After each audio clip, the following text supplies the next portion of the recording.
श्रीमते रामानुजाय नमः। श्रीमते निगमान्तमहादेशिकाय नमः। श्रीदशावतारस्तोत्रम् श्रीमान् वेङ्कटनाथार्यः कवितार्किककेसरी वेदान्ताचार्यवर्यो मे सन्निधत्तां सदाहृदि।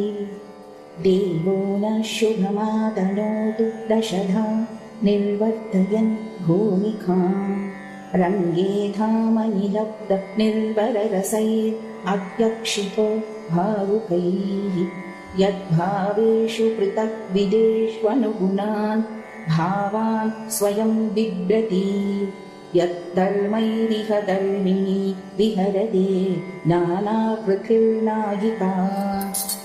देवो न शुभमातनोतु दशधा निर्वर्तयन् भूमिकाम् रङ्गे धामनिलब्धनिर्भररसैरध्यक्षितो भावुकैः यद्भावेषु पृथग्विदेष्वनुगुणान् भावान् स्वयं बिभ्रति यद्धर्मैरिह धर्मिणी विहरते नानापृथिर्नायिका। निर्मग्नश्रुतिजालमार्गणदशा दत्तक्षणैर्वीक्षणैः अन्तस्तन्वदिवारविन्ददहनान् औदन्वतीनामपाम् निष्प्रत्यूहतरङ्गरिङ्गणमिथ प्रत्यूरपातश्चटाडोलरोहसरोहलं भगवतो मात्स्यं वपुः पातु नः। अव्यासुर्भुवनत्रयीमनिभृतं कण्डूयनैरद्रिणा निद्राणस्य परस्य कूर्मवपुषो निःश्वासवातो मयः यद्विक्षेपणसंस्कृतोदरिहय प्रेङ्खोळपर्यङ्किका नित्यारोहण निर्वृतो विहरते देवः सहैव श्रिया।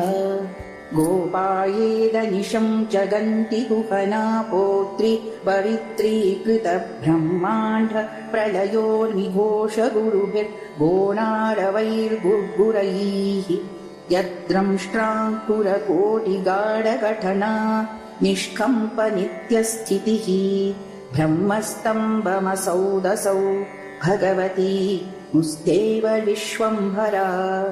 प्रत्यादिष्टपुरातनप्रहरणग्राम क्षणं फाणिजैः अव्यात्रीणि जगन्त्यकुण्डमहिमा वैकुण्ठकण्डीरवः यद्भ्रातुर्भवनादवन्यजठरा यादृच्छिकाद्वेधसां या काचित् सहसा महासुरगृहस्थूणा पितामह्यभूत् व्रीडाविद्दवदान्यदानवयशो नासीरघाटी भटः त्रय्यक्षं मकुटं पुनन्नवतुनस्त्रैविक्रमो विक्रमः यत्प्रस्थावसमुच्छ्रित ध्वजपटी वृत्तान्तसिद्धान्तिभिः स्रोतोभिः सुरसिन्धुरष्टसुदिशा स्वौदेषु धोधूयते क्रोधाग्निं च मदग्निपीडनभवं सन्तर्पयिष्यन्क्रमाद् अक्षत्रामिह सन्ततक्षय इमां त्रिःसप्तकृत्वक्षितिं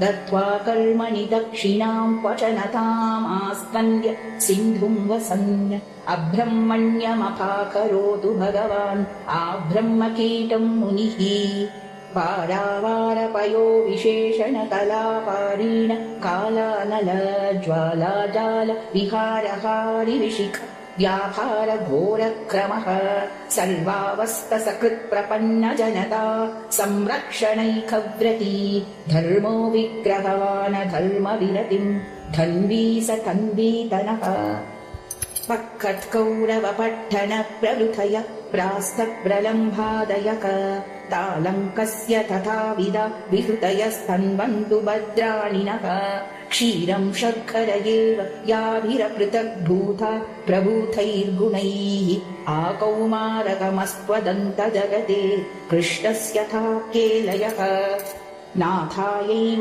नमः पदं भवतु नश्चित्रैश्चरित्रक्रमैः भूयोभिर्भुवनान्यमूनिकुहन गोपाय गोपायते कालिन्दीरसिकाय कालियपणिस्पारस्फट वाटिका रङ्गोत्सङ्ग विशङ्ख चङ्क्रमधुरा पर्याय चर्यायते भाविन्यादशया भवन्निह भवद्वंसाय न कल्पताम् कल्की विष्णुयशस्सुत कलिकथा कालुष्यकूलङ्कषः निःशेषक्षतकण्टके क्षितितले धाराजलौघैर्ध्रुवम् धर्मकार्तयुगम् प्ररोहयति यन्निस्त्रिंश धाराधरः इच्छामीन विहारकच्चवमहापोत्रिम् यदृच्छाहरे रक्षावामनरोषरामकरुणा काकुत्स्थहेलाकलिन्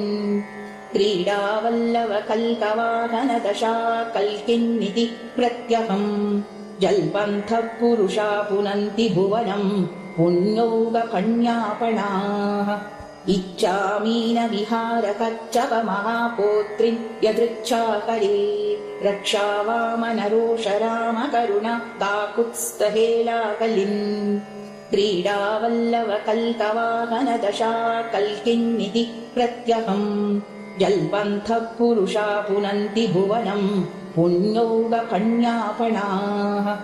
विद्योदन्वति वेङ्कटेश्वर कवौ जातम् जगन्मङ्गलम् देवेशस्य दशावतारविषयम् स्तोत्रम् विवक्षेत यः वक्त्रेथस्य सरस्वती बहुमुखी भक्तिः परामानसे क्षुद्धिः कापि तनौ दिशासु दशसु ख्यातिक्षुभा जृम्भते विद्योदन्वति वेङ्कटेश्वर कवौ जातम् जगन्मङ्गलम् देवेशस्य दशावतारविषयम् स्तोत्रम् विवक्षेत यः वक्त्रेथस्य सरस्वती बहुमुखी भक्तिः परामानसे क्षुद्धिः कापि तनौ दिशासु दशसु ख्यातिक्षुभा जृम्भते कवितार्किकसिंहाय कल्याणगुणशालिने श्रीमते वेङ्कटेशाय वेदान्तगुरवे नमः इति